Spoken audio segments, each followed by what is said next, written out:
Abra a Bíblia comigo, no livro do profeta Isaías. O capítulo é o de número 43.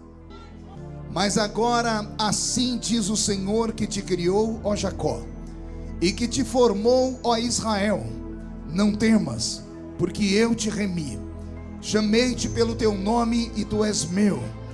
Quando passares pelas águas, eu serei contigo. Quando passares pelos rios, eles não te submergirão. Quando passares pelo fogo, ele não te queimará, nem a chama arderá em ti. Porque eu sou o Senhor teu Deus, o Santo de Israel, o teu Salvador. Até aqui. Posso ouvir um amém? Feche a Bíblia, coloque no banco, na cadeira, e pegue na mão da pessoa mais perfumada do seu lado. Ainda dá tempo. Aperte a mão dele ou dela com carinho até eles falarem aleluia. Pentecostal que não faz barulho está com defeito de fabricação, não é? Vamos orar? Pai, nós te exaltamos e te glorificamos. E nós entendemos que dentro de alguns minutos este santuário ficará pequeno para o tamanho da glória que o Senhor vai mandar dos céus. Dentro de alguns minutos, os que vieram tristes começarão a saltar de alegria. Os que vieram se arrastando não voltam se arrastando, Pai. Hoje voltarão voando nas asas de um novo tempo. Antes que eu comece a revelar os teus oráculos, cerque esta igreja com a sua glória. E num raio de 5 quilômetros, onde houver um demônio alojado, eu dou a esses demônios segundos para sumirem daqui. Porque se não sumirem, serão queimados pelo poder da sua glória que aqui será derramada. Rasgue os céus sobre este lugar nesta noite. Manda anjos de fogo descerem aqui. Que estes anjos desçam trazendo brasas de fogo nas mãos. Comecem a esparramar estas brasas entre nós. E onde houver um crente cheio do Espírito Santo, pega ele nesta noite, Jesus, e mostra o caminho da verdadeira e poderosa adoração. Fala conosco, fica conosco, em nome de Jesus. E a igreja diz: os que podem, tomem o seu assento aplaudindo a Jesus, porque Ele é bom. Glória a Deus. Eu prego o Evangelho de Cristo desde criança. E desde criança eu aprendi a crer que em toda reunião tudo é possível ao que crê. O apóstolo Paulo diz que quando a igreja se reúne, nós saímos da terra e atingimos as regiões celestiais. Se isso é verdade, nós estamos diante do trono de Deus esta noite. E quem crê nisso, dê mais um grito de glória. Então, como eu disse, entrar na mente do profeta messiânico não é para qualquer um. A alma de profeta é um labirinto. Diga comigo, um labirinto. Olhe para o seu irmão e diga: melhor não entrar. Porque se entrar, você não sai nunca mais. Porque o profeta é o vidente. O profeta é o visionário. O profeta é o homem que anda carregando do seu lado esquerdo ou direito, ninguém consegue enxergar, por isso não sabe de que lado, uma luneta telescópica, invisível, espiritual. Quando ele quer ver o futuro, ele aciona aquela luneta e ele vê o que ninguém vê. E quem vê o que ninguém vê, sente o que ninguém sente. E quem sente o que ninguém sente, sempre será chamado de anormal. Você acha que aqui dentro tem algum crente normal? Não tem. Os normais ficaram em casa assistindo o resto do jogo, Portugal e Estados Unidos. Para cá só vem os anormais, porque os anormais sabem que o nosso time nunca perdeu, e nós sempre ensacamos o diabo. Mas entrar na mente do profeta Isaías é quase que uma aventura, como eu disse, mas carregada de muita emoção. Porque Isaías é de longe um profeta normal. Eu sei que nenhum profeta é normal, mas Isaías tem um quê de acima da normalidade. Quem conhece a história do profeta Isaías deve se lembrar que Isaías foi o único profeta da Bíblia que nasceu dentro de um palácio. Nasceu aonde, igreja? Então diga para o seu irmão: Isaías carregava nas suas veias o sangue azul Ele era da aristocracia. Ô, palavra bonita, né? Pena que a gente não sabe o que significa. Isaías pertencia ao alto clero. Ele era sobrinho do poderoso rei Uzias. Muitos crentes, quando leem o capítulo 6 de Isaías, só conhecem o rei Uzias por aquele versículo. Mas se um dia você tiver capacidade intelectual ou curiosidade bíblica, navegue estudando sobre a vida do rei Uzias. Você vai ver que o rei Uzias foi o rei mais puro que Israel teve. Nem Davi chegou a um nível de pureza do rei Uzias. O nível de espiritualidade desse rei era tão grande que diz a Bíblia que a sua fama extravasou todos os reinos da terra. E esse rei, porque era um homem puro, porque era um homem santo, porque era um homem reto, porque havia feito um governo poderoso e lindo, era um homem que um dia chegou a ter a coragem de entrar no santuário na hora do almoço, e os sacerdotes estavam tudo almoçando, e ele chamou os sacerdotes, e alguém disse: não tem ninguém aqui agora. E ele ficou tão irritado com os sacerdotes, que ele falou assim: se não tem homem para ofertar aqui, eu mesmo oferto.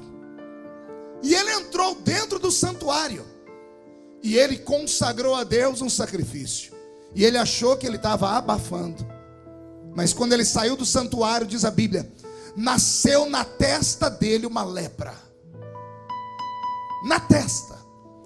Deus é metódico quando ensina. Por que na testa? Toda vez que um rei era ungido, ele dobrava o joelho, colocava um azeite no alto da sua cabeça e ele inclinava. O azeite escorria pelo meio da testa. No cabelo não dava para ver o azeite. E as pessoas que assistiam à consagração só percebiam o azeite quando ele escorria pelo meio da testa, e as pessoas se acotovelavam e diziam: foi ungido o rei. O mesmo Deus que ungiu ele, desungiu ele. Nasceu uma lepra na testa dele. E o pecado do rei Uzias é um pecado estranho. Quer perguntar o porquê?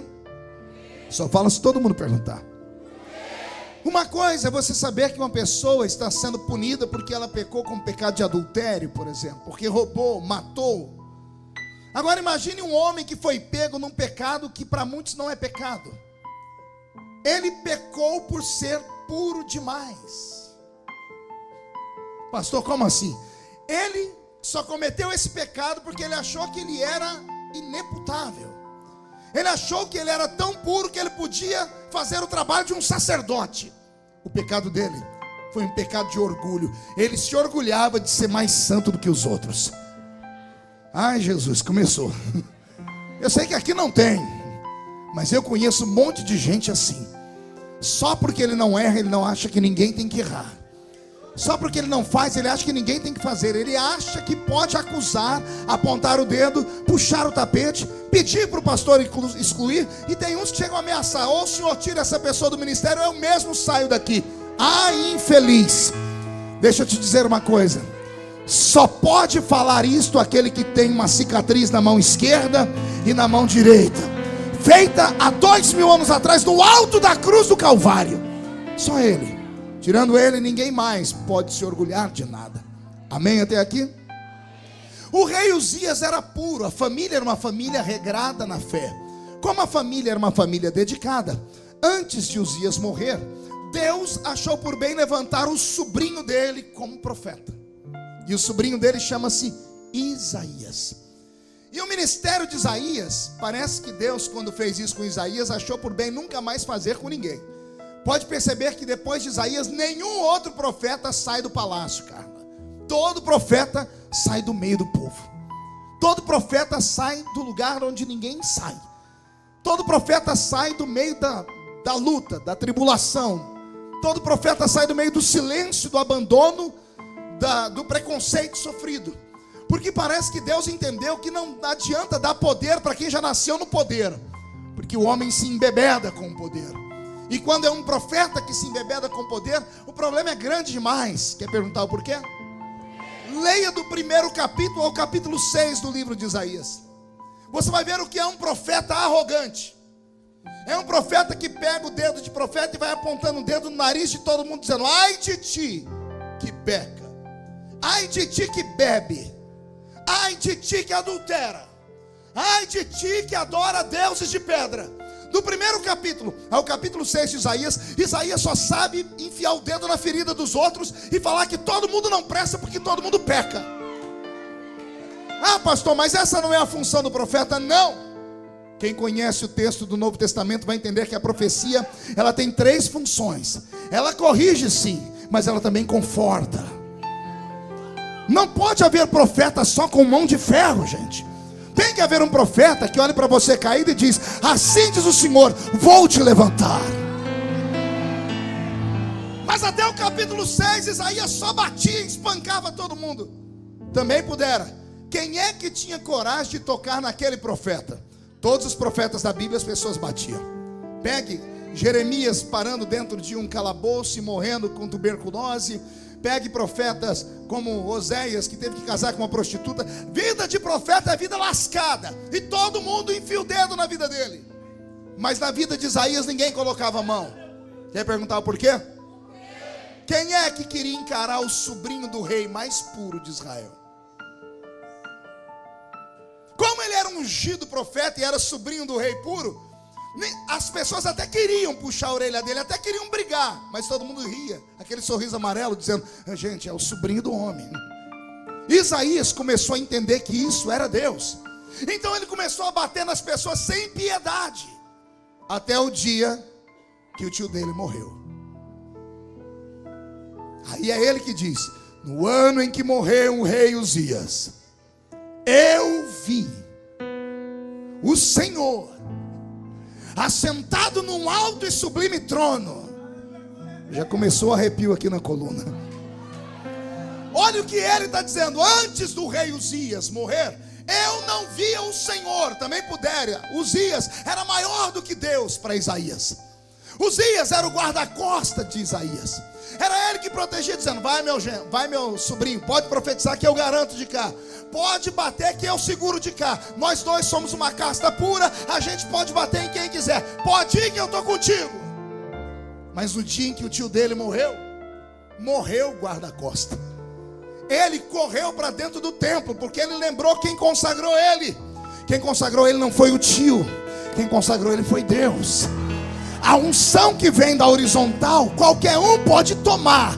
A unção que vem da vertical, não tem macho que tire ela. Ai, Jesus. Ele entrou para se esconder no santuário, porque todo mundo começou a correr a boca miúda em Israel. Morreu o tio do homem, então agora a gente pode pegar ele, porque ele só sabe falar mal da vida da gente. Agora a gente pode tocar nele. Ele teve que entrar no santuário. Quando ele entrou no santuário, ele viu Deus. Ele lembrou quem consagrou ele. Quando ele lembrou quem consagrou ele, ele mudou. Ele que dizia: ai de ti, ai de ti. Ele pega aquele dedo de profeta e vira o caminho do dedo. Ele converte o dedo. Ele para de dizer ai de ti, e faz assim agora: ai de mim, porque vou perecendo. São homens de lábios impuros. Mas o homem de lábios impuros batia em todo mundo, porque todo mundo tinha lábio impuro. É fácil bater, e quem bate, esquece. Quem apanha, não é? Pois bem, até que Deus resolveu colocar ele no eixo. Aí Deus olhou para ele, ficou com pena dele e disse: hoje eu vou mudar o teu ministério, porque agora você voltou a me enxergar. Eis aqui um recado de Deus para a sua vida. Volte a enxergar Deus como sendo aquele que te ungiu, e Ele vai renovar o seu ministério, e Ele vai voltar a operar com sinais na sua família. Se tem alguém que concorda comigo, dá um grito daquele que... É engraçado que quem estuda a Bíblia como eu estudei, do capítulo 7 para frente você começa a rir de Isaías. Quer perguntar o porquê de novo? Porque até o capítulo 6 ele é violento demais. Ele bate, ele xinga, ele chama atenção, ele puxa a orelha. Do capítulo 7, o homem vira um poeta. Até o capítulo 6 ele é truculento. Do capítulo 7 ele fica tranquilo. Até o capítulo 6 ele vai falar do pecado. Ele não pega atalho, ele vai direto, ele dá na lata. Doa quem doer. Do capítulo 7 para frente ele começa a pensar 2 vezes, e ele começa a arrumar histórias para falar. E ele até mostra a ferida, mas agora ao invés de só mexer na ferida, ele já traz 1 litro de unguento para curar a ferida. Ele começa a dizer: está todo mundo em pecado. E antes que todo mundo apedreje ele, diz assim: mas há de ser que um dia uma virgem vai dar à luz a um filho, colocarão nele o nome de Emanuel. Ele será poderoso e vai perdoar o pecado do povo. Até o capítulo 6 ele era capaz de enfiar o dedo na ferida e até a pessoa gritar. Do capítulo 7 ele começa a ficar mais humano, e ele começa a dizer: pecar todo mundo peca, mas um dia chegará aquele que vai perdoar o pecado de todo o povo. Quem entendeu o que eu disse, diga: eu entendi, pastor. Quando ele entra nesse nível de intimidade com Deus, ele começa a revelar coisas na sua palavra que somente quem estuda a Bíblia hoje é capaz de compreender. Por exemplo, ele que só falava de coisa ruim, começa a revelar coisas, minúcias, acerca da vida do Messias. Por isso ele é chamado de profeta messiânico. Isaías enxergou Jesus 700 anos antes de Jesus nascer, e ele desenhou a vida de Jesus com riquezas de detalhes. Por exemplo, hoje nós que estamos aqui sabemos que Jesus tinha duas naturezas, sim ou não? Jesus era homem e era... Não ouvi, quais eram as duas naturezas de Jesus? 1, 2, 3. Homem. Não ouvi, 1, 2, 3. Como homem ele teve sede, e como Deus ele disse: eu sou a fonte da água da vida. Pregação antiguíssima dos evangelistas. Hoje nós sabemos, porque estudamos muito, mas Isaías não estudou isso. Mas Isaías no seu tempo revelou as duas naturezas de Jesus. Ele falou que Jesus seria homem e seria Deus. Como, pastor? Quando ele profetizou e disse assim: eis que um menino nos nasceu, mas um filho se nos deu. Olha para o seu irmão e diga: menino e filho não é a mesma coisa. Como assim, pastor? Não é a mesma coisa? É claro que menino e filho é a mesma coisa. Não, não é. Não na palavra de Isaías. Porque Isaías desenha, ele diz: o menino vai nascer,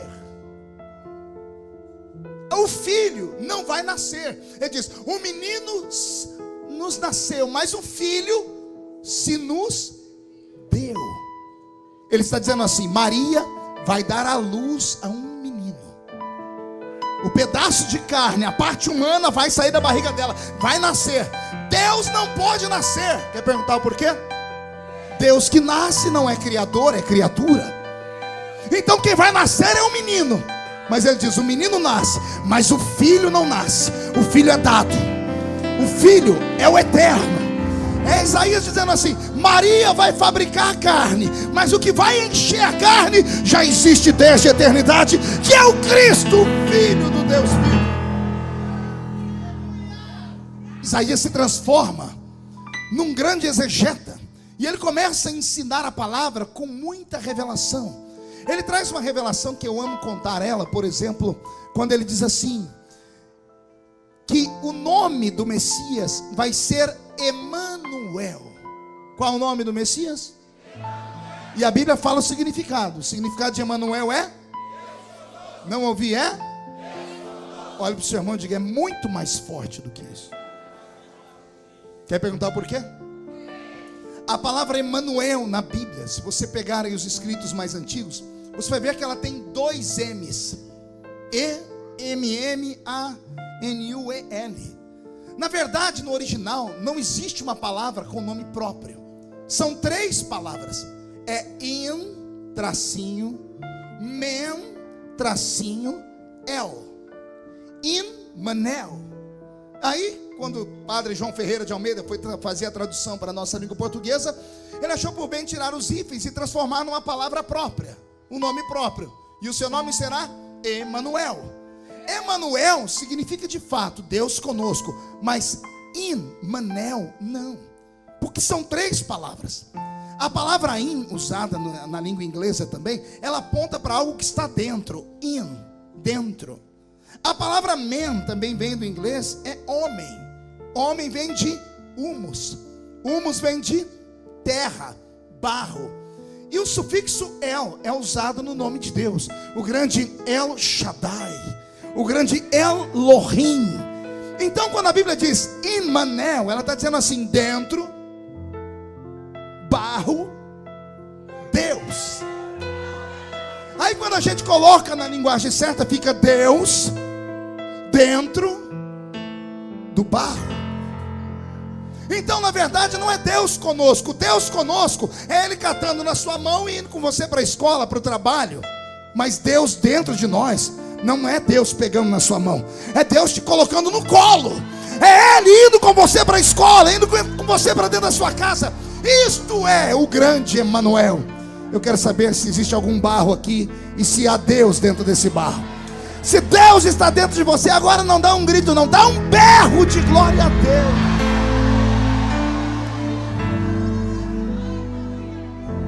Eu poderia passar aqui horas trazendo revelações assim. Quer ver uma outra coisa linda? A Bíblia protestante, ou seja, a Bíblia dos crentes, ela é diferente da Bíblia católica romana. Não sei se você sabia disso. A Bíblia católica romana tem 7 livros a mais, chamados de livros apócrifos. A nossa Bíblia tem 66 livros. Quantos livros? Sem olhar, pergunta para o seu irmão se ele sabe quantos capítulos tem o livro de Isaías. Você está louco? O livro de Isaías tem 66 capítulos. Os judeus até hoje acham que o livro de Isaías é uma mini Bíblia. E na verdade é. A Bíblia nossa é dividida em Velho e Novo Testamento. O Velho Testamento tem 39 livros e o Novo 27. Quando você pega e lê só o Velho Testamento, se você torcer o Velho Testamento, você vai ver pingar sangue. E você vai ouvir gritos de ais e uis. Porque o Deus do Velho Testamento está irado com a raça humana. Mas quando você pega os 27 outros livros do Novo Testamento, você vê um grito de paz e esperança. Porque também pinga sangue, mas não é de seres humanos normais. É um sangue derramado no alto de uma cruz. O Velho Testamento da minha Bíblia é escrito para Israel. E o Novo Testamento? Vem um teólogo do Novo Testamento chamado Paulo e diz: se o Velho é escrito para Israel, o Novo é escrito para um tal de Novo Israel. A igreja é o Novo Israel. Se Israel é uma nação eleita por Deus, quando entramos no Novo Testamento, a eleição deles vem para mim e para você. João diz que ele veio para os seus, mas os seus não receberam. Mas a todos quanto receberam, deu-lhes o poder de serem feitos filhos de Deus. Quem é filho de Deus aqui, dê mais um grito de glória. Então olha que coisa linda. Quando você pega a nossa Bíblia e divide ela em 2, Velho Testamento, Novo Testamento, 39 livros no Velho, 27 no Novo. Se você pegar o livro de Isaías e dividir em 2, você vai ter 39 capítulos onde Deus puxa a orelha com força. Mas do capítulo 40 para frente, Deus começa a amaciar. Deus começa a dizer: vocês vão entrar numa terra linda e vão comprar leite e mel sem ter dinheiro. O Senhor começa a abrir o leque da revelação, dizendo: eu vou abrir portas, e as portas que eu abro ninguém fecha. Ele vai começar a dar um grito dizendo assim: eu ungi você como meu pastor, e as portas nunca mais ficarão fechadas. Aí tem um versículo que arrepia todo crente verdadeiro. Ele diz assim: operando eu, quem me impedirá? Ora, se os primeiros 39 livros da Bíblia temos um Deus irado, e os 27 outros livros temos um Deus paciente, Isaías também revela isso. Os primeiros 39 capítulos, Deus batendo. Os outros 27 capítulos, Deus salvando. Então o livro de Isaías, ele é um mistério. E eu queria deixar aqui para você como conselho: estude o livro de Isaías, e você vai desfrutar das coisas que só pentecostal crê. Amém até aqui? Mas não é sobre nada disso que eu quero falar. Eu quero falar sobre o que é que Deus mostrou a Isaías no capítulo 43. Porque o capítulo 43 desse livro não é para gente comum. O capítulo 43, Deus olha para Isaías. Parece que Deus coloca o povo em uma planície, e Deus divide o povo em 2 grupos. A exemplo dessa igreja, temos um corredor que separa o lado A e o lado B. Deus olha para o povo e diz: Isaías, todos os que me servem são homens e mulheres especiais. E para homens e mulheres especiais eu faço promessas. Faço o quê? Só que Para o grupo A, diz o Senhor, faço eu promessas simples. E para o grupo B, faço eu promessas poderosas. Para o grupo A, eu falo coisas que eles entendem na hora. Para o grupo B, eu falo coisas que só se entende pelo Espírito. Como assim, pastor? Deus olha Isaías e diz assim: Isaías, avisa o meu povo que todos são especiais, e diga a eles assim: se passarem pelas águas, elas não afogam eles. E se passarem pelo fogo, o fogo não queima eles. Ao estudar esses dois textos, eu me emocionei muito. Porque quando Deus diz se passarem pelas águas, Deus está usando aqui uma figura de linguagem para falar a homens e mulheres que são da plebe, pessoas sem cultura. O Senhor está dizendo assim para eles, é um recado. Ora, se passar pelas águas, as águas não podem te afogar. É a maneira de Deus dizer que tudo aquilo que o homem crê, sem precisar ver, ele pode receber. É uma promessa normal, é uma promessa simples. Por exemplo, o pastor está pregando num culto e de repente ele libera a seguinte palavra: crê no Senhor Jesus e será salvo tu e a tua casa. Quem acredita nessa profecia? Por que você crê nessa profecia? Por quê? É automático. Aqui no seu cérebro tem um lugarzinho chamado cerebelo. E no seu cerebelo está alojado o seu espírito, as memórias. Tudo que o homem já viu ou ouviu fica armazenado ali de maneira inconsciente. Toda vez que você ouve uma palavra que testifica com aquilo que você já viveu, ouviu alguém viver, automaticamente o seu coração se abre e você crê. Por quê? Porque alguém já passou por aquilo, ou você mesmo já passou por aquilo e viu que é possível. Quando eu disse crê no Senhor Jesus e será salvo tu e tua casa, teve pessoas que gritaram na hora, porque automaticamente ele se lembrou: a sua casa ainda não foi salva, mas a do seu vizinho foi, a do irmão que se converteu com ele foi. Semana passada ele viu o tio de alguém se aceitar Jesus. Então dentro dele existe a fé que aquilo vai acontecer. Quem entendeu isso? Diga: eu entendi. É uma promessa simples. Passar pelas águas é uma promessa normal. É um pastor estar pregando no culto e ele diz assim: aquele que serve a Jesus não anda sozinho, o anjo do Senhor acampa ao seu redor e o livra do mal. Quem crê que o anjo do Senhor acampa ao nosso redor? A pergunta é: por que você crê? Porque aqui no seu inconsciente, depois de tantos anos na igreja, você viu alguém que deu um testemunho de um quase acidente, de uma quase morte, de um quase assassinato. Alguém que disse: eu estava num lugar e veio, de repente, do nada surgiu alguém que me defendeu.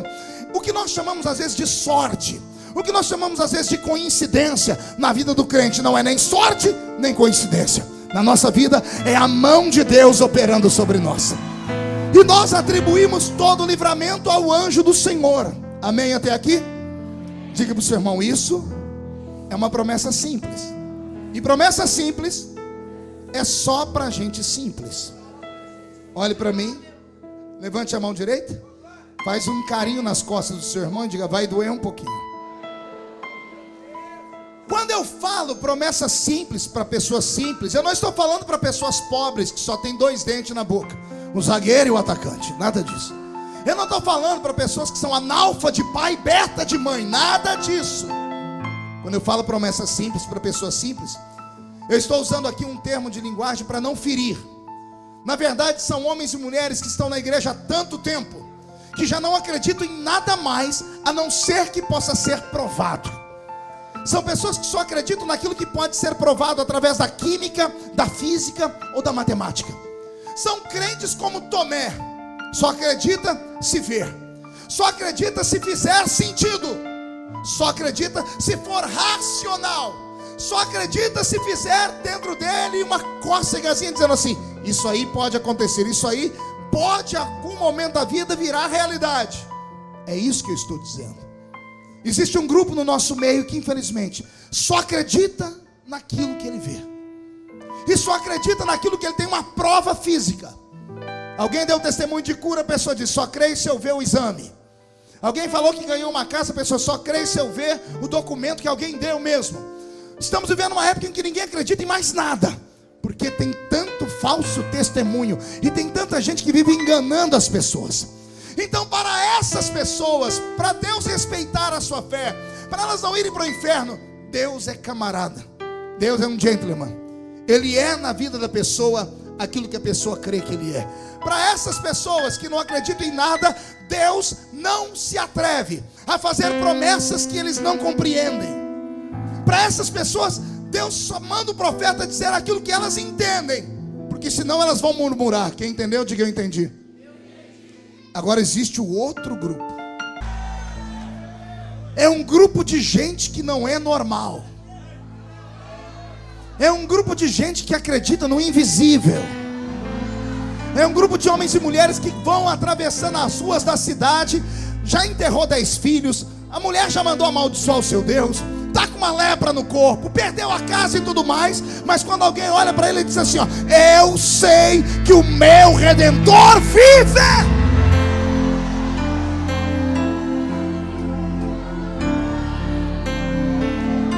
Essas pessoas não são compreendidas. Essas pessoas não são normais. Elas estão com um filho morto no segundo andar da casa. Estão andando pela cidade, alguém pergunta, vai tudo bem? E a pessoa diz, vai tudo bem. Só que as pessoas conhecem tal mulher e sabem que a mulher nunca anda sozinha, só anda com o filho. E se o filho não está com ela é porque aconteceu alguma coisa e alguém insiste, vai tudo bem na sua casa? O filho está morto, apodrecendo em casa, mas o coração tem fé e ela diz, eu e a minha casa estamos tudo bem. Eu vou fazer só mais um pedido, porque agora eu entro na palavra rema. Vou pedir para que ninguém mais ande aqui na minha frente. Ninguém mais atravessa esse caminho aqui, nem o corredor, nem os diáconos, por gentileza, fiquem onde vocês estão. Porque a partir de agora nós vamos entrar dentro do céu. A partir de agora vem a resposta às suas orações e ninguém vai roubar a sua bênção. Eu não sei como você entrou por aquela porta, mas eu sei como você vai sair por aquela porta. Você vai sair nas asas de um novo tempo. Deus quer te dar hoje uma promessa louca. Uma promessa absurda. Olhe para a pessoa e diga, aperte o cinto, porque nós vamos decolar agora. Pastor, e onde é que isso se encaixa na pregação de Isaías? Promessa simples, se passar pela água, não te afoga. Essa é simples, qualquer um aceita. Se eu perguntar aqui quem é que já quase afogou na vida, é perigoso que até as cadeiras levantar o pé para cima. Todo ser humano já quase se afogou uma vez na vida. E é por isso que nós aceitamos a palavra. Se passar pela água não morre. Mas quando fala que vai passar pelo fogo e a chama não vai queimar, Deus não está dizendo, se passar pelo fogo vai sobreviver com a queimadura de 3º grau. Não é alguém sobreviver ao fogo numa queimadura de 2º grau. Não é alguém que sobreviveu e não tem mais nem cicatriz. Eu sobrevivi ao fogo, não é isso. Deus está dizendo assim, a promessa não é normal. Ele está falando, se passar pelo meio do fogo, a chama não queima você. Essa promessa equivale a mais ou menos assim, você está no culto, assim diz o Senhor, te levantarei como primeiro-ministro na Inglaterra. Não tem nem jeito de dar aleluia. É um disparate tão grande a profecia que ninguém crê. É alguém chegar nessa irmã que está aí do seu lado, que você olha para ela e você não sabe se ela está de frente ou de costa, tadinha. E ela fala assim, assim diz o Senhor, Brad Pitt vai largar da Angelina Jolie e vai casar com você. Ninguém acredita. Por quê? Porque é uma promessa louca. É uma promessa absurda. É uma promessa que a mente natural não alcança. E Jesus falou comigo hoje, eu vou encher esses crentes de promessas loucas, de promessas malucas. Tá pronto aí? Roberto? Eu estava pregando na Igreja Batista da Lagoinha. Terminei o culto, estou lá fora vendendo meu material. Chegou um mineiro perto de mim, matuto que só. Chegou perto de mim e falou assim, ô pastor, eu senti de te dar um presente. Eu falei, eu senti de receber, me dê logo. Ele tirou de dentro de uma sacolinha dele lá uma caixinha de paçoquinha embrulhada. Quem gosta de paçoquinha embrulhada? também gosto. Eu estava com a fome daquela, já desembrulhei e comecei a comer a paçoquinha. Aí ele olhou para mim e disse assim: ô pastor, o senhor pode orar por mim? Eu falei: depois da paçoquinha eu faço qualquer coisa por você, né? E eu comendo a paçoquinha, eu falei assim: mas você quer oração por quê? Aí começou a história. Onde deu? Ô pastor, é que ontem eu fui numa vigília. Pense num matuto. Eu falei: você foi aonde? Ele: numa vigília. Eu não sou gente, queria ouvir de novo. Eu falei: ah, e aí? Ele falou: não, pastor, mas não era vigília de crente normal, não. Era vigília de crente doido. Eu conheço vigília de crente doido, mas eu queria ouvir da boca dele. Dizer, o que é uma vigília de crente doido? Ih, pastor, é aqueles crentes que quando chega lá pelas tantas das horas, desce uns espíritos neles lá. Tem uns que parece que recebe o espírito do Bruce Lee.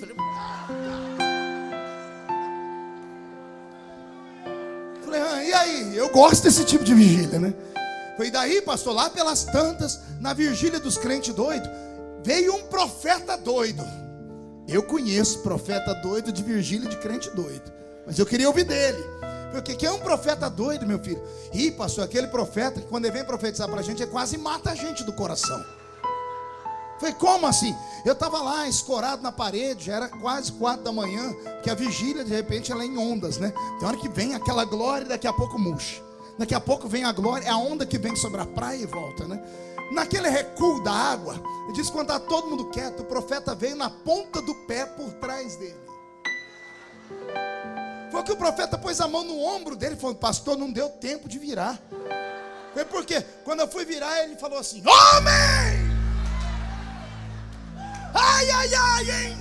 Que esse profeta que enfeita. Ele falou que o coração dele quase saiu pela boca. E eu falei: e aí, meu filho? Falei: e aí, pastor? E aí que a gente nessa hora começa a tremer, né?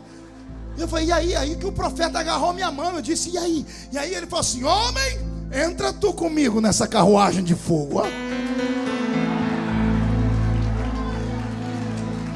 Eu falei: o que você fez? Ai, pastor, eu entrei na carruagem, ué. Rodrigo, eu falei: não, me explica, como é que é entrar na carruagem? Ó, pastor, o profeta agarrou minha mão pelo corredor e começamos a correr. Correu na frente do púlpito, foi pelo outro corredor. Entramos no meio da igreja e saímos correndo. Eu falei: e aí? Falei: pastor, e aí que eu estava gostando desse negócio.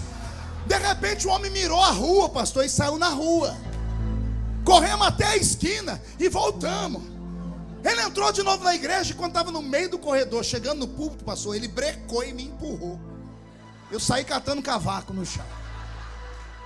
Falei: tá, e o que aconteceu, pastor? Quando eu virei para trás para olhar, o profeta estava com aquela cara de bravo, o dedo no meu nariz dizendo: homem, sobe tu agora sozinho aí, ó, a rampa do Palácio do Planalto, porque vou eu te colocar entre os príncipes da terra.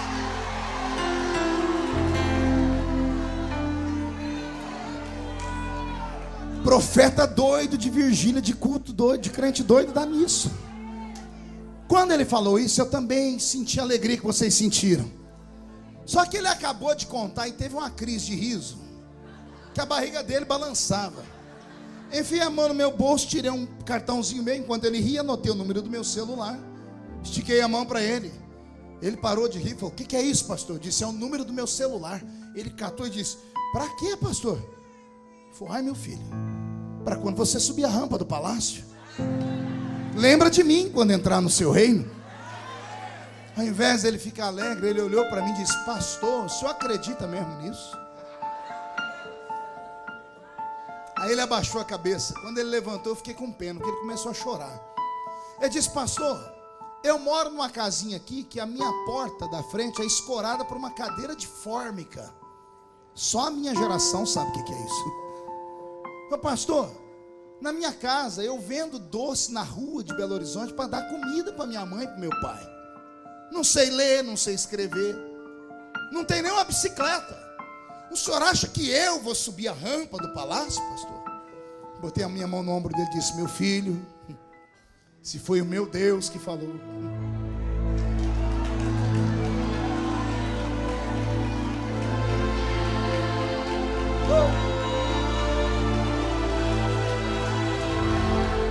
Se foi o Deus que fez a estéril ser mãe de filho, que afundou a muralha de Jericó no chão quente de Israel, que abriu o mar vermelho, que fez o relógio de Acai girar ao contrário, que parou a lua, que deteve o sol, se foi o Deus que transformou um machado em isopor para flutuar em cima das águas,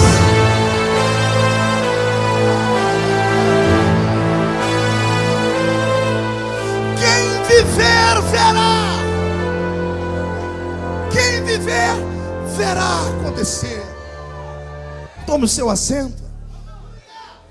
Jesus começou a revelar. Sabe qual é o meu problema e o seu? Todos nós amamos receber profecias, buscamos profecias, e não tem um ser humano que não goste, porque a profecia entra no lado místico, no oculto, e todo ser humano tem paixão por aquilo que ele não consegue compreender, o oculto. Nós buscamos e cremos, até que ouvimos, porque quando ouvimos, enterramos. Enterramos porque usamos uma mente humana.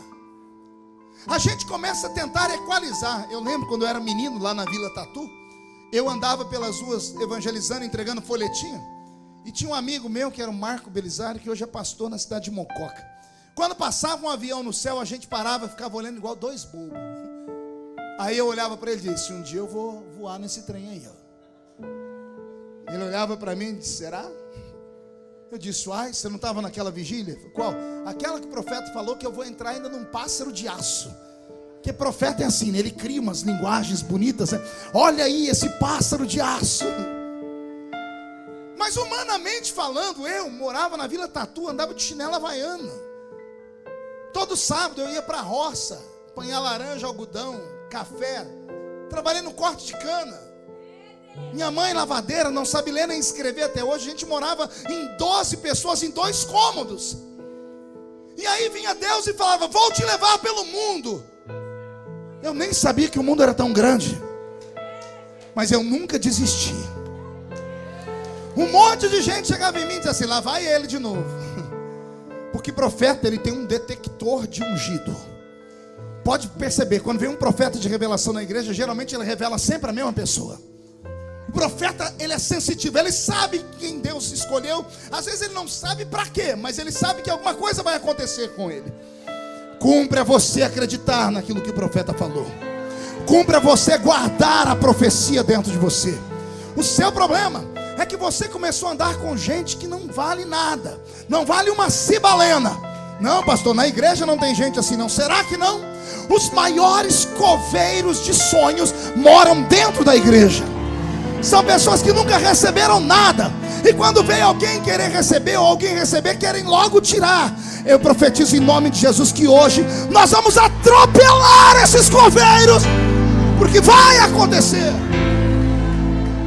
Quem crê que vai acontecer o milagre? Roberto, mude a música para mim. Deixa eu te dar um conselho. A você que ouviu promessas absurdas, respira e creia. Coloque num canto do seu coração e não te esqueças das profecias.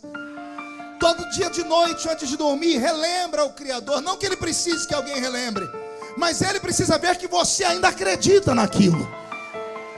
Nosso problema é que quando entre o dia da profecia e o cumprimento, a gente vê um caminho reto e plano. E eu tenho aprendido com Deus nesses últimos anos, e quando ele faz uma promessa para a gente, espera a pancada. Toda vez que Deus prometer te colocar no alto da montanha, porque a vitória e a honra é no alto, quem tem promessa de ir ao alto? Então levante a mão direita, faz um carinho nas costas do seu irmão e diga: o que você vai ouvir vai doer um pouquinho. Pergunte para mim: o que, pastor?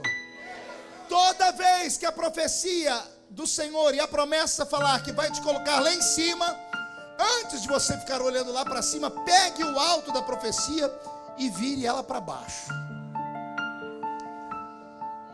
Porque a altura que Deus vai te colocar, antes dele te levar lá, ele vai te jogar dentro de um buraco da mesma altura. Antes do trono, José, vem a cisterna. Deus nunca vai querer gerar na sua casa filhinhos de papai. O que é um filhinho de papai? É aquele que recebe tudo de mão beijada. recebe e não dá valor no que recebe. Eu conheço um obreiro, não é pelo terno que ele usa, e não é pelo cabelo que ela tem, é pela marca que carrega no coração e nas costas. Pancada, sofrimento, dor e luta. E mesmo alguém dizendo já morreu, a pessoa chega na igreja com um olho faltando, uma perna quebrada, vem se arrastando e diz: vai chegar o dia da minha exaltação. Aguenta, suporta. Cantar a lava xaramacara. Eu amo contar o que eu vou contar agora. Eu devia ter 14 anos. Tinha um salãozinho lá na minha cidade, chamado Salãozinho da Rua 1. Era onde a igreja fazia cultos. Cabia lá dentro umas 30 pessoas. E eu me lembro que eu gostava de ir no culto de segunda-feira. Não era muito bem para cultuar, eu gostava de ir para dar risadas. O dirigente do culto era muito engraçado, irmão Ovídio Ramos. O velho Ovídio morreu ano passado, quase 80 anos. Um negro alto desse tamanho, a mão parecia uma raquete de tênis. Aquele barrigão assembleiano, a lá, curva da prosperidade. A gravata pelo meio da barriga. E o velho usava um óculos perneta na cara. Só tinha uma perna, o óculos ficava assim, ó. E ninguém podia falar nada com ele ainda. Ele não sabia ler direito. Os diáconos do salãozinho não sabiam escrever direito. E os membros do salãozinho não sabiam falar direito. Pode imaginar quando o que não sabe falar pede para o que não sabe escrever. E o que não sabe escrever manda o bilhete para o outro que não sabe ler. Um dia eu estou no culto, o irmão Vídeo, quando ele pegava um bilhetinho assim e lia de uma vez, a gente ficava tenso. A igreja fazia assim quando ele terminava. Mas quando ele trazia aqui, levava para lá, a gente entrava em oração. É sério, Salgado. Um dia ele fez assim, levou, e ele tentava adivinhar as palavras. Ele: vamos orar aqui pela irmã Isabel, que segundo consta fez uma irmã Isabel fez uma cesariana. Vamos orar pela irmã Isabel que fez uma cesariana. Levantou a Isabel na mocidade, 12 aninhos. Irmão Vídeo, eu sou Isabel, e daí? E daí que eu não fiz cesariana não, eu tô aniversariando, uai. E ele não perdia a pose, é tudo a mesma coisa, é tudo a mesma coisa. Deu uma confusão com o pai da menina que só Jesus na causa. Eu ia para o culto e sentava atrás de uma pia, que tinha lá uma pia de... Era tipo um bar de antigamente, né? E aí eu e o Elias hoje é pastor na minha igreja, a gente se acabava de rir. O velho, ele ia ler a Bíblia: vamos ler aqui hoje no livro de Êxodo. Quando estava muito inspirado, ele soltava: vamos ler hoje no livro da profeta Joana. Não tem Joana na Bíblia. E ele dizia: ora, vai ler a Bíblia, rapaz. Joana é aquela que o peixe engoliu. Era Jonas. Era muito simples. Irmão Vídeo, eu estou fazendo aqui um tributo a ele. Você precisava ver ele cantar um hino da harpa, porque ele não sabia ler. Então ele memorizava as coisas. Então ele pegava, abria a harpa e balbuciava palavras, né? E tinha um hino da harpa que eu gostava muito. Ele cantava, o hino era assim: já refúgio a glória eterna de Jesus, o Rei dos Reis.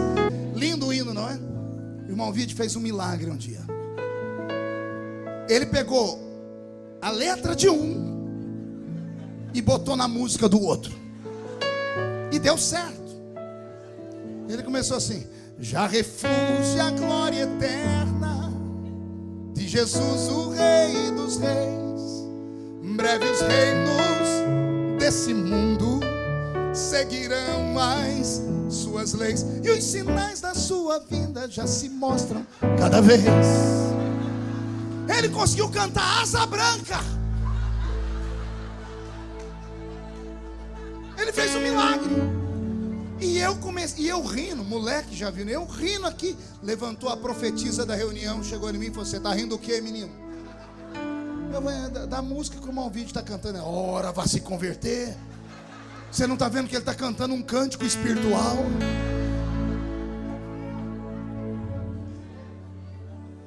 Eu ia no salãozinho para ouvir esse velho pregar. Ele não sabia falar direito, mas tinha uma hora do culto que ele arrancava aquele óculos da cara e começava a escorrer uma lágrima. Ele levantava aquela mão gigante e dizia assim: eu não sei falar bonito, não sei ler direito, mas eu sei falar 4 coisas que ninguém nunca vai tirar de mim. Primeiro, meu Jesus salva. Segundo, ele cura. Terceiro, ele batiza com o Espírito Santo. E quarto, vai voltar na terra para me arrebatar para o céu.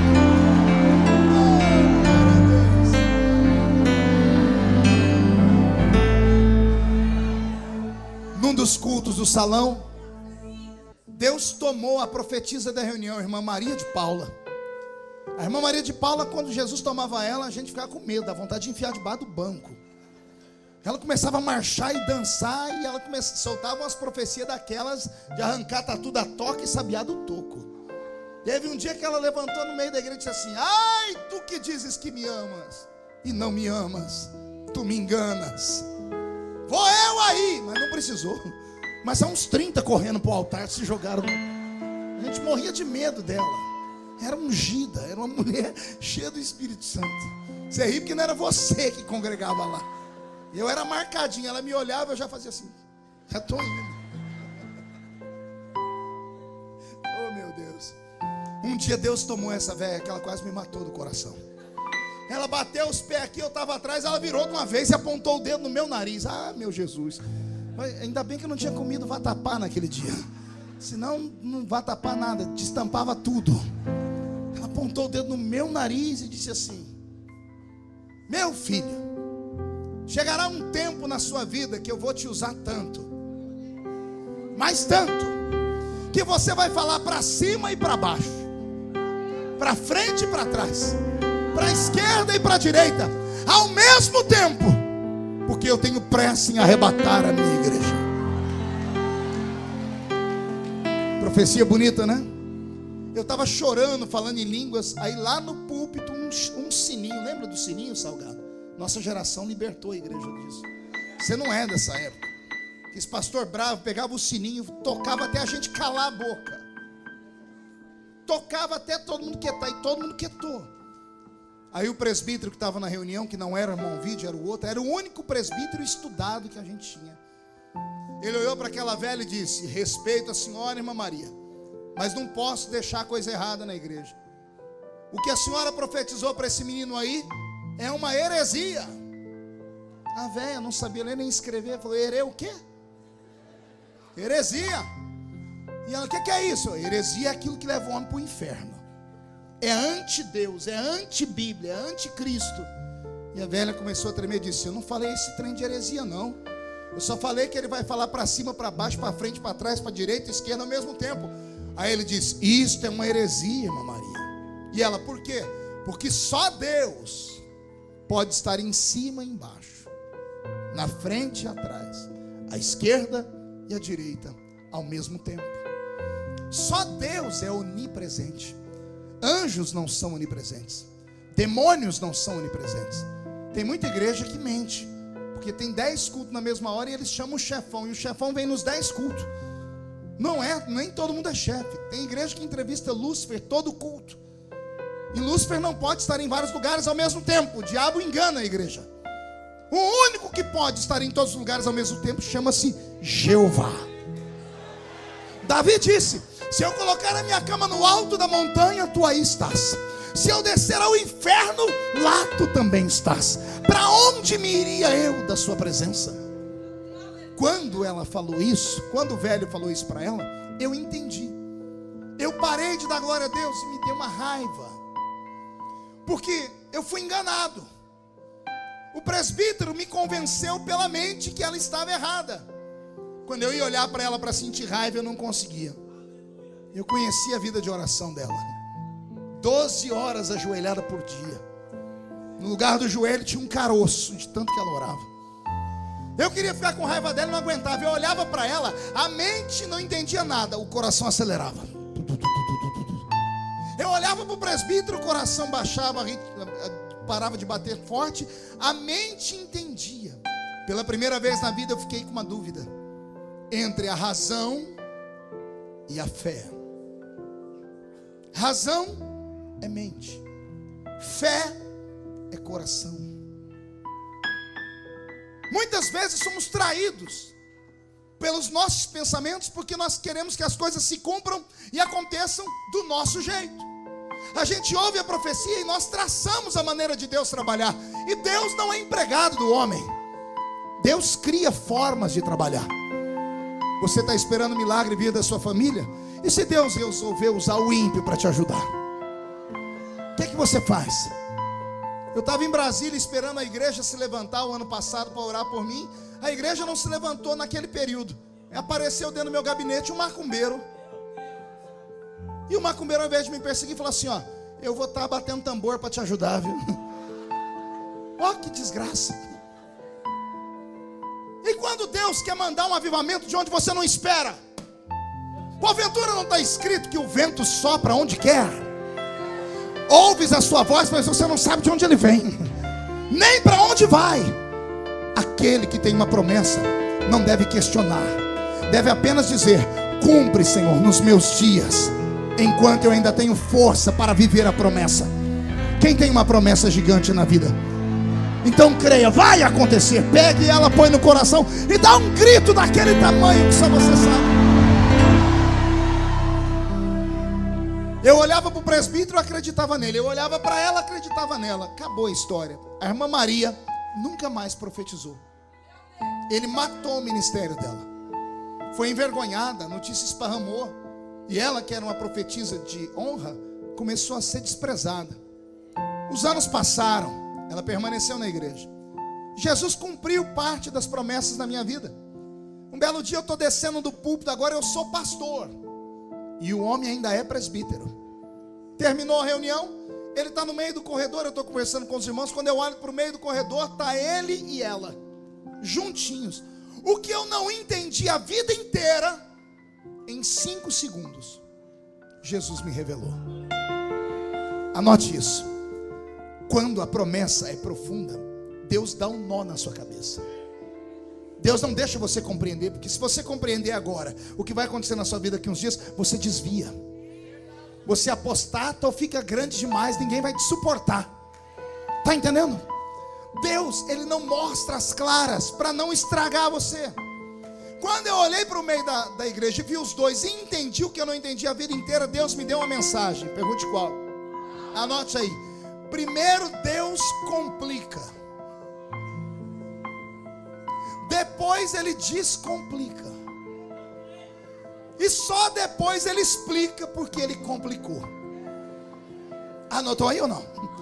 Toda pessoa que tem uma chamada gigante na vida, a primeira coisa que vai acontecer com a vida dela é virar um furdúncio. A pessoa vai ser colocada num redemoinho. As coisas vão sair do lugar, as peças do quebra-cabeça vão se perder, você não vai entender nada. Vai soprar um vento tão forte que você vai pedir a morte. Por quê? Porque antes de Deus cumprir, Ele complica a vida da pessoa inteira. Tem alguém aqui que a vida está complicada aí? Deixa eu ver aqui. Se você ficar olhando para a irmã, você perde a sua bênção. A bênção está aqui.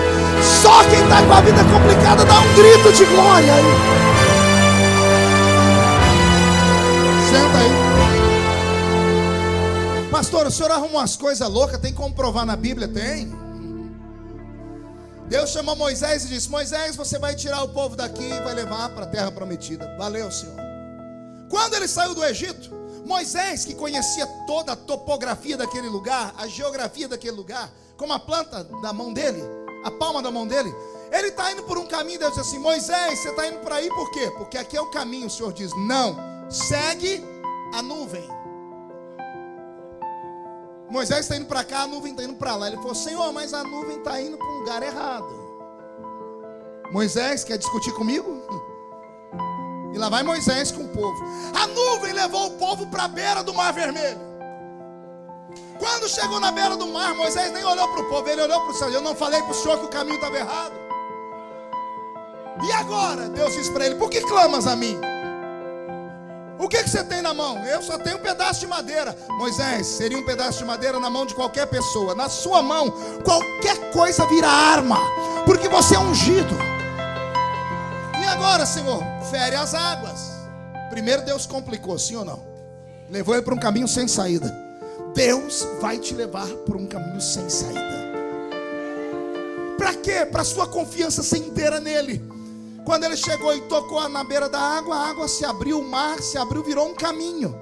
Aí Deus descomplicou, amém? Primeiro Deus complicou, levou para o mar fechado. Aí ele descomplica, porque abre o mar. Quando todo mundo atravessou o mar, estavam indo embora, Deus disse: Moisés, pare aí. Parei, Senhor, para quê? Olha para trás e contempla os seus inimigos pela última vez. Isso é profundo. Isso é profundo. Deus disse: olha para trás e contempla o inimigo pela última vez. Aí Deus, que tinha complicado, já tinha descomplicado, explica por que complicou. Moisés, eu trouxe você aqui porque por qualquer caminho que você fosse, os inimigos iam te perseguir para sempre, e eu não ia dar conta de ficar matando um soldadinho aqui e outro ali. Eu trouxe para cá para acabar com o exército de uma vez por todas. Deus faz isso. Puxa a barriga, estufa o peito e fala pro irmão: tá complicado? É porque tá ficando bom. Já já vai descomplicar, mas você só vai entender o porquê bem depois. Só quem tem uma chamada dá um grito daquele tamanho.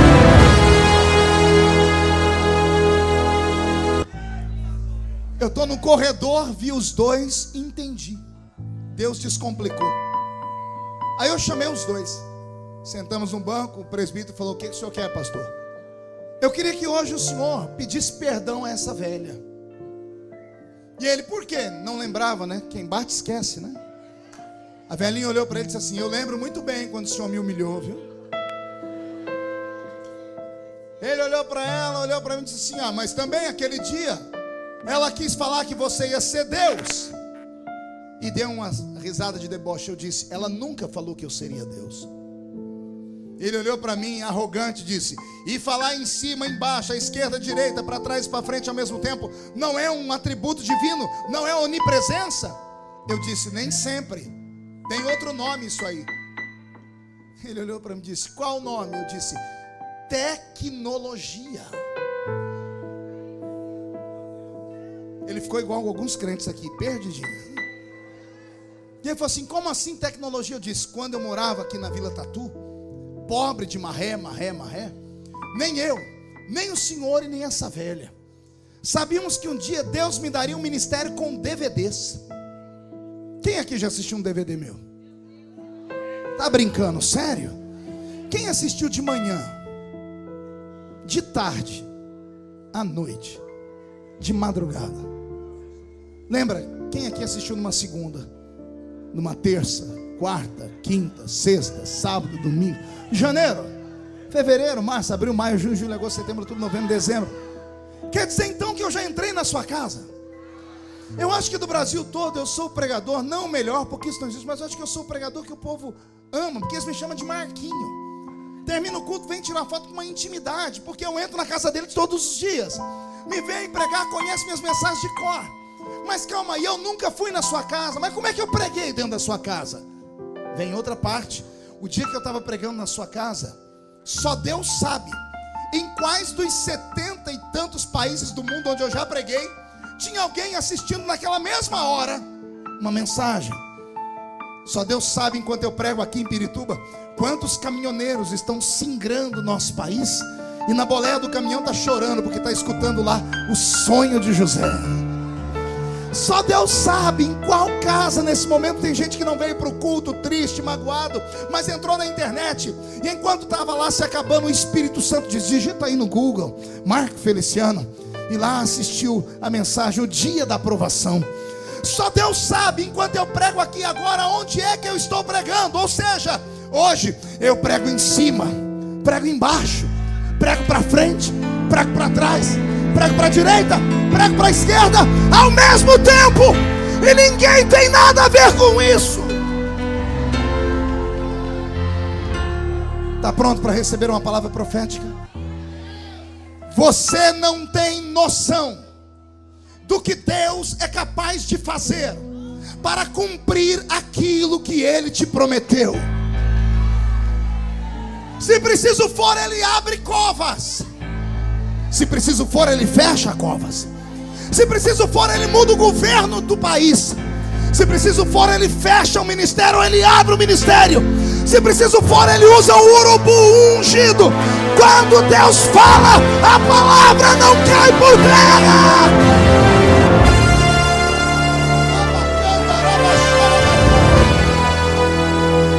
Recebe aí. Deus não é homem para mentir, nem filho do homem para se arrepender daquilo que ele fala. Josué empolgou. Josué saiu correndo, passou pregão pelo povo e o exército de Israel partiu para cima dos inimigos. Só teve um pequeno problema: a guerra se estendeu até a tarde. Quando chegou de tarde, a lua começou a aparecer e o sol se esconder. Começou a escurecer. Josué parou o cavalo, olhou para cima e disse: Senhor, amanhã a gente continua. Aí Deus olhou do céu e disse: eu falei que eu entrego o inimigo na sua mão hoje.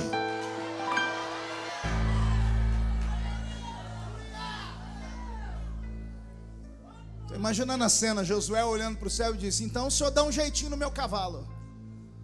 Meu cavalo não é coruja que enxerga no escuro.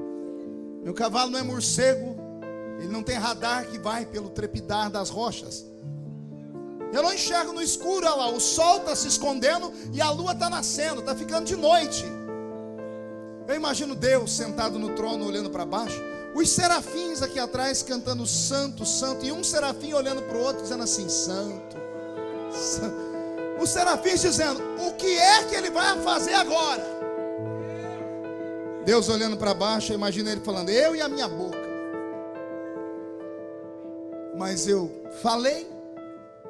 Ninguém é obrigado a prometer, mas depois que promete, é obrigado a cumprir.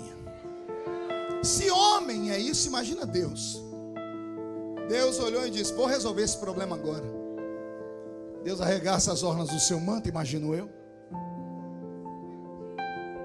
E eu vou contar o milagre de duas formas: da forma que o homem entende e da forma como os sábios homens entendem. Amém?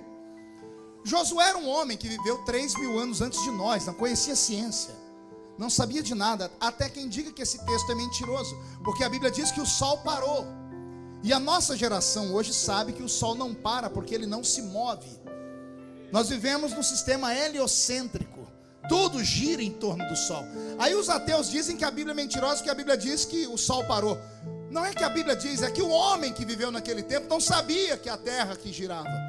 Na mente dele era o sol que ficava virando para lá e para cá. Por isso está escrito. Então vou mostrar para vocês o que Deus fez na mente de Josué, amém? Na mente de Josué, Deus ficou de pé no trono e enfiou uma mão debaixo do sol e a outra mão em cima da lua e disse: vê aí se está bom a claridade, ó.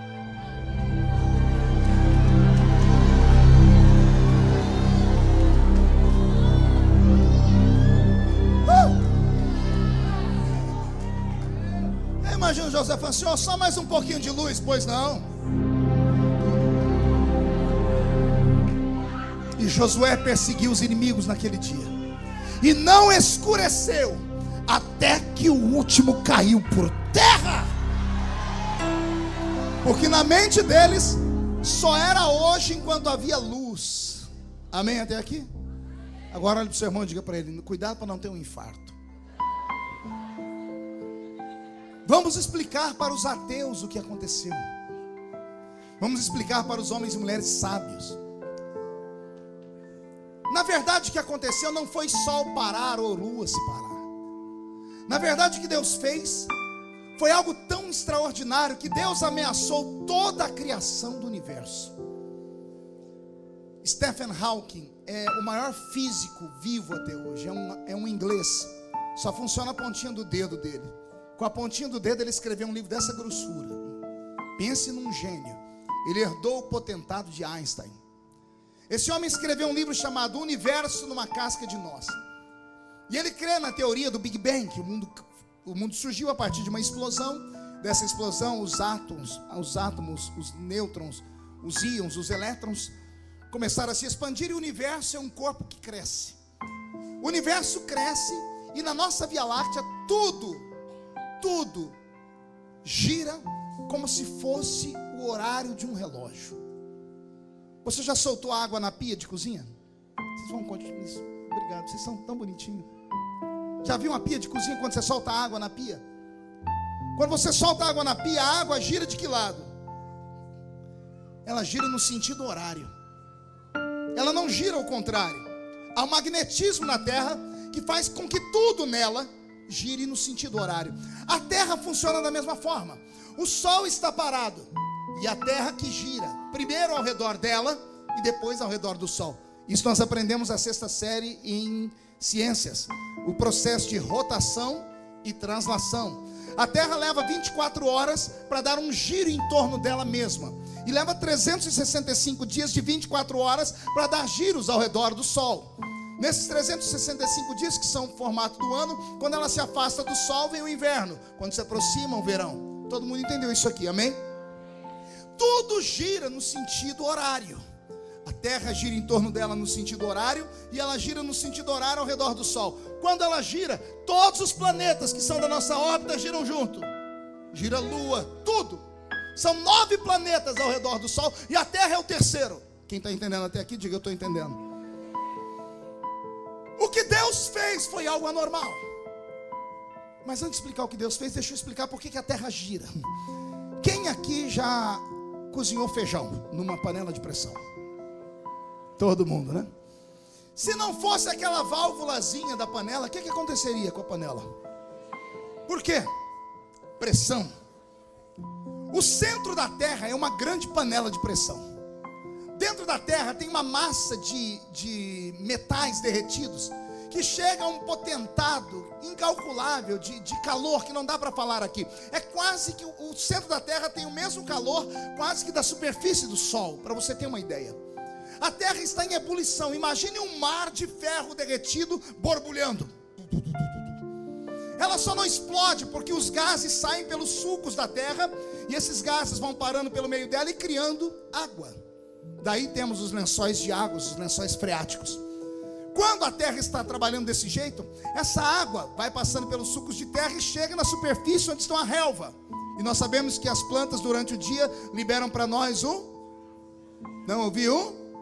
Oxigênio. E à noite, gás carbônico. Esse processo chama-se processo de fotossíntese. É o que dá a construção do nosso planeta. Quem está entendendo até aqui, diga: eu estou. Então tudo isso, a Terra, ela se move. A Terra, ela é extremamente pesada. E ela se move a uma velocidade, se não me falha a memória, de 7.000 quilômetros por segundo. Por que a gente não percebe, pastor? Pela lei da física. Somos pequenos demais diante desse planeta gigante. A gente não percebe. Você, por exemplo, quem aqui já assistiu corrida de Fórmula 1? Você vê que pela televisão um carro passa, você consegue acompanhar? Por que quem está lá no autódromo não consegue acompanhar direito? Não tem a visão que nós temos da televisão. É a distância. Pela distância as coisas mudam. Estão entendendo mais ou menos? É profundo isso aqui. Pois bem, a Terra está nesse mover dela. Ela gira 7.000 quilômetros por segundo. Stephen Hawking diz que como o organismo, até o universo é um organismo, ele cresce, ele gira no sentido horário. Se alguma coisa acontecer e parar esse giro, o universo inteiro pode explodir de uma vez, porque é uma engrenagem. Pense numa engrenagem. Quando quebra uma corrente, despenca tudo. É isso que pode acontecer com o universo. Ele diz: se algum dia isso acontecer, o universo que nasceu de uma explosão terminará com uma explosão. Aí Deus, porque prometeu para um homem em cima de um cavalo que ele dava vitória naquele dia, olha o que Deus fez. Deus olhou para a Terra girando a 7.000 quilômetros por segundo. Deus botou uma mão debaixo da terra. Deus botou a outra mão em cima dela. Deus travou a terra. Imagine um peão girando e você travar ele de uma vez. o choque que dá naquela hora. Quando Deus travou a terra, era para tudo ter terminado, mas como Ele é Deus, Ele segura tudo. Só que Deus não só travou a terra. Está preparado agora? Deus pegou a terra e girou ela para trás.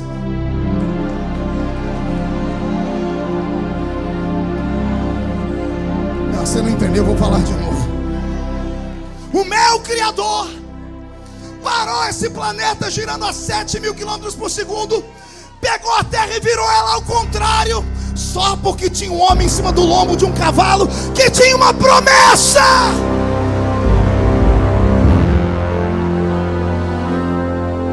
Você está achando que é brincadeira o que eu estou falando aqui? Você não sabe o que Deus vai fazer depois desta noite. Jesus está me dizendo que essa noite você vai deixar os remédios de lado e vai dormir tranquilo. Amanhã quem viver verá, para ver a revolução na sua vida. Você tem promessa. Quem tem promessa não morre. Quem tem promessa não pode ser abatido até o fim. Deus vai te levantar. Só quem crê nisso, dê um salto da cadeira e fique de pé.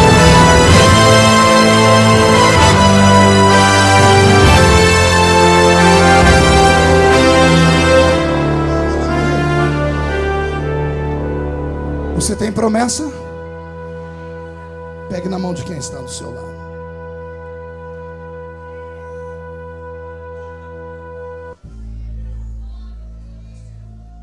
Eu posso te trazer até aqui. Te coloquei na frente do rio da promessa. Pular dentro do rio é com você. Acreditar que a sua história não acabou é com você. Você pode sair daqui hoje apenas dizendo: o sermão foi bonito e inteligente. Ou você pode sair daqui hoje dizendo assim: Deus falou comigo. Você tem promessa? Inclina a cabeça. Por que temes? O que temes? Você acha mesmo que qualquer pessoa pode ir se metendo na sua vida e arrancar a vontade de viver? Você acha mesmo que qualquer ser humano pode desestruturar aquilo que Deus levou anos para construir? Você não é normal. Deus gastou tempo sondando a sua vida para te trazer onde você está agora. Você acha mesmo que uma quenga desgraçada, você acha mesmo que qualquer cidadão aí, só porque tem anel de formatura, pode arrancar o que Deus deu para você? Eu profetizo no nome que está acima de todo nome. Se há justiça em Deus, Ele faz ela nesta noite. A promessa não vai se cumprir, ela já está se cumprindo.